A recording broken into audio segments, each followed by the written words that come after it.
مساء الجمال عليكم واهلا بيكم من مطبخ روبي. النهارده هنعمل محلول حلو قوي قوي لزفارة الطيور او لزفارة الفراخ، البط، الحمام، الدبابيس، اي حاجة معاكم.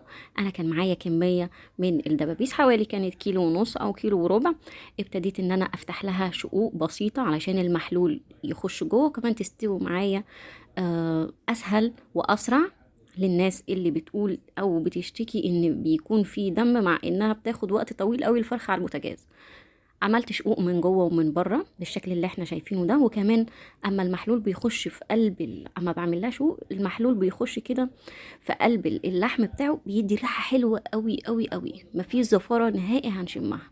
خلصت كل الكميه وعملت لها سكوب كده، فتحات من جوه وسكوب من بره، مش بتبان خالص ومش بتأثر خالص معانا على الفراخ.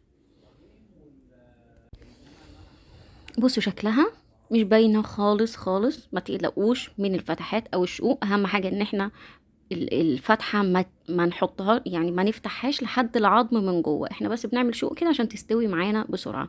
انا كنت هعمل ستريبس او كنتاكي، بس دي طريقه كوري. ابتديت اجيب معلقه من الملح، معايا معلقه كبيره ومعلقتين من السكر. ما تقلقوش خالص، الطعم مش بيبان نهائي، ما تقلقوش خالص. وهبتدي اجهز كوبايتين من المية على حسب ما تغطي او تغمر الدبابيس.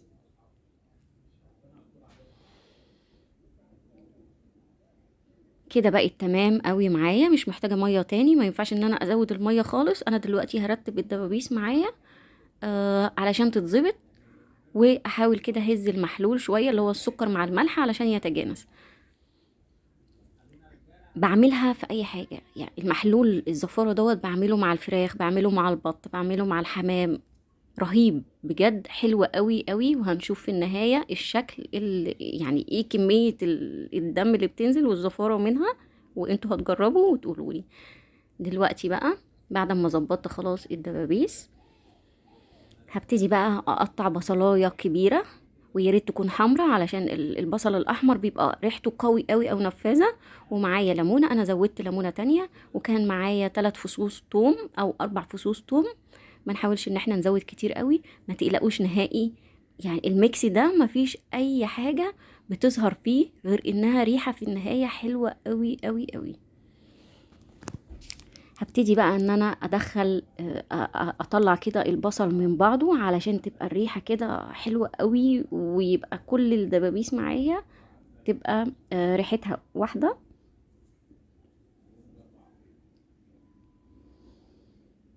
نبتدي بقى نفصص البصل واحدة واحدة بايدينا علشان ما كانش نافع بال...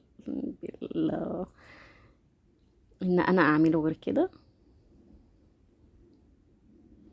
ونحاول ان احنا نغطي الوش تماما تماما، لازم نغطيه بالبصل وبالليمون وبالثوم. ما نسيبش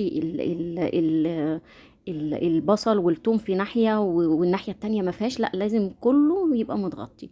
ودلوقتي بقى هبتدي اجيب الاسترتش رول معايا، وابتدي ان انا اغطيها او اكمرها الليلة كاملة. اللي مستعجل عليها ممكن تقعد 4 5 ساعات، بس لما بتكون ليلة كاملة بيكون حلو قوي قوي. ما تقلقوش من الريحة نهائي، ريحتها بتطلع تحفة. نبتدي بقى نغطي بالاسترتش رول ونشيلها في التلاجة لمدة ليلة كاملة او قبليها بليلة.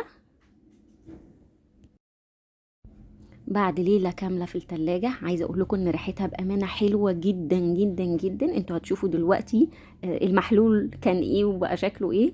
البصل، ميكس البصل والثوم والليمون والسكر والملح عامل ريحة خطيرة فعلا. ريحة الفراخ كده، انا اول مرة يعني الفراخ كانت تبقى ريحتها حلوة قوي كده، سواء في السلق او في التحمير او في الشوي. رهيبة رهيبة بجد.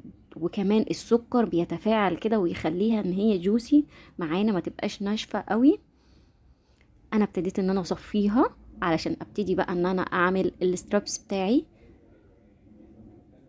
حلوة قوي. بصوا بقى محلول النقع او المحلول بتاع الفراخ شكله كان ايه وبقى ايه دلوقتي. نزل كل حاجة في الفراخ، كل حاجة بتلمع اهي قدامنا.